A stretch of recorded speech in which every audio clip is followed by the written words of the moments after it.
نبی کریم صلی اللہ علیہ وآلہ وسلم نے فرمایا کہ اللہ تعالیٰ قیامت کے دن فرمائے گا، اے آدم علیہ السلام عرض کریں گے، میں اطاعت کے لیے حاضر ہوں، مستعد ہوں، ساری بلائیاں صرف تیرے ہی ہاتھ میں ہیں۔ اللہ تعالیٰ فرمائے گا، جہنم میں جانے والوں کو لوگوں میں سے الگ نکال لو۔ حضرت آدم علیہ السلام عرض کریں گے، اے اللہ، جہنمیوں کی تعداد کتنی ہے؟ اللہ تعالیٰ فرمائے گا کہ ہر 1000 میں سے 999۔ اس وقت کی ہولناکی اور وحشت سے بچے بوڑھے ہو جائیں گے اور ہر حاملہ عورت اپنا حمل گرا دے گی۔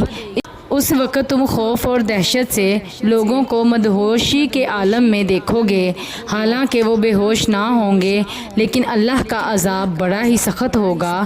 صحابہ نے عرض کیا، یا رسول اللہ، وہ ایک شخص ہم میں سے کون ہوگا؟ حضور صلی اللہ علیہ وآلہ وسلم نے فرمایا کہ تمہیں بشارت ہو، وہ ایک تم میں سے ہوگا، اور 1000 دوزخی یاجوج ماجوج کی قوم سے ہوں گے۔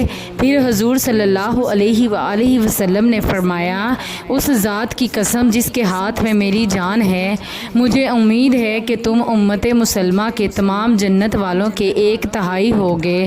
پھر ہم نے اللہ اکبر کہا تو آپ صلی اللہ علیہ وآلہ وسلم نے فرمایا کہ مجھے امید ہے کہ تم تمام جنت والوں کے آدھے ہوگے۔ پھر ہم نے اللہ اکبر کہا، پھر آپ صلی اللہ علیہ وآلہ وسلم نے فرمایا کہ محشر میں تم لوگ تمام انسانوں کے مقابلے میں اتنے ہوگے جتنے کسی سفید بیل کے جسم پر ایک سیاہ بال، یا جتنے کسی سیاہ بیل کے جسم پر ایک سفید بال ہوتا ہے۔ صحیح بخاری، حدیث نمبر 3348۔